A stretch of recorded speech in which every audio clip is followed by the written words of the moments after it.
Okey, Assalamualaikum warahmatullahi wabarakatuh. Berjumpa lagi kita pada hari ini bersama saya Firdaus Selamat dalam segmen Bicara Minda. Jadi terima kasih banyak kerana datang untuk menonton. Terima kasih banyak kerana datang menyokong. Bagi yang baru pertama kali datang untuk menonton, saya mohon anda untuk subscribe ke channel saya.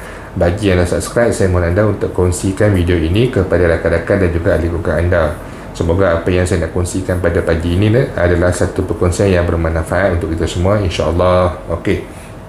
Jadi semalam saya dapat satu WhatsApp daripada kenalan Maya Aisyah lah. Saya pun tak kenal, tapi beliau berjaya mencari nombor telefon saya di dalam internet dan beliau menghubungi saya menggunakan aplikasi WhatsApp. Okey, jadi beliau bertanyakan kepada saya tentang bayaran air sinar beliau. Okey, ini adalah kerana penerima ni dia memaklumkan bahawa dia akan diberhentikan kerja kerana syarikat tidak boleh terus beroperasi, tidak boleh survive dalam keadaan pandemik dan sebagainya.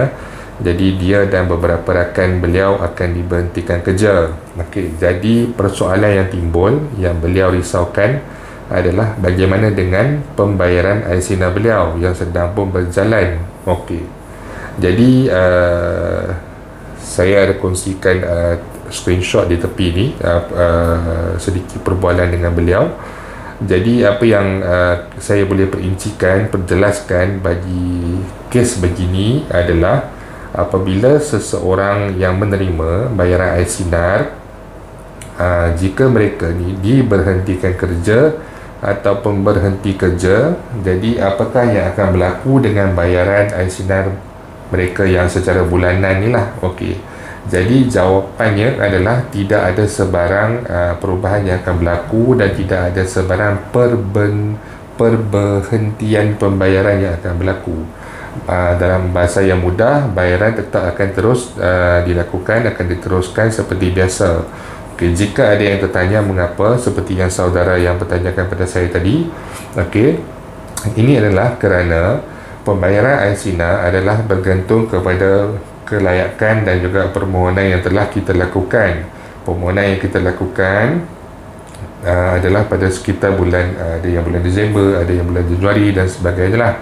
Jadi permohonan dan juga kelulusan telah pun diberikan, yang mana ia adalah bergantung kepada berapa baki akaun satu kita PSP kita. Okey, jadi apabila kelulusan telah pun diberikan, jadi pembayaran tu akan dilakukan secara bulanan, ada yang ambil one off payment dan sebagainya.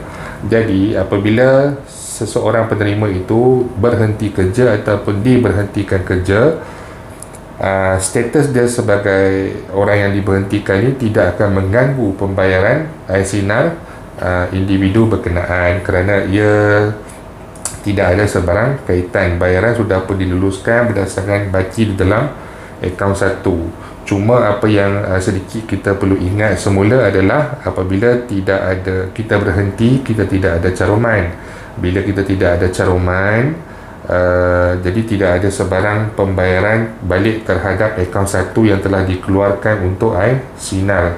Jadi kalau kata contoh, saudara tu esok bekerja semula selepas 2 atau 3 bulan, jadi apabila dia bekerja semula, caruman dia yang baru akan dimasukkan 100% ke dalam akaun satu sehingga cukup jumlah pengeluaran air sinar yang telah pun diluluskan. Okey, jadi bagi mereka yang tertanya-tanya ataupun yang risau, ataupun mungkin yang ada dalam tempoh sekarang ni tahu syarikat ataupun majikan tak boleh nak survive dan sebagainya, mungkin sebelum mereka diberhentikan, mereka sendiri yang decide, berkeputusan untuk mengangkat kaki, mencari rezeki di tempat lain dan sebagainya. Anda jangan risau, dari segi pembayaran air sinar anda tidak akan ada sebarang gangguan, tidak akan ada sebarang masalah. Begitu juga bagi yang mereka yang masih mungkin belum memohon air sinar tetapi mungkin akan diberhentikan ataupun berniat untuk berhenti dan sebagainya. Jadi bila berhenti ataupun diberhentikan tu, dalam tempoh nak mencari semula kerja dan sebagainya, anda rasa anda perlu membuat permohonan air sinar, jangan risau, permohonan anda juga tidak akan terjejas, tidak akan terganggu dengan status kita yang telah pun berhenti ataupun diberhentikan, kerana permohonan kita yang kita baru lakukan itu adalah berdasarkan baki dalam akaun satu kita semata-mata, itu sahaja. Okey, jadi saya harap penjelasan saya ini cukup jelas, cukup cerah bagi mereka yang berada dalam situasi ini ataupun yang mungkin akan menghadapi situasi sebegini. Okey, jadi saya rasa itu saja perkongsian dan penjelasan saya untuk hari ini. InsyaAllah bagi yang masih lagi menantikan kes ada seorang saudari yang masih lagi belum menerima bayaran sinar, saya masih lagi mengikuti rapat kes berkenaan. Dah ada maklum balas semalam, tetapi kita masih menunggu lagi sehingga saya mendapat maklumat yang lebih detail. Nanti saya akan kongsikanlah kepada anda semua. Okey, jadi itu saja untuk hari ini. Terima kasih banyak kerana sudi datang untuk menonton. Bagi yang belum subscribe, saya mohon anda untuk subscribe. Jangan lupa kongsikan video ini kepada semua orang. InsyaAllah jumpa lagi. Terima kasih banyak. Assalamualaikum warahmatullahi wabarakatuh.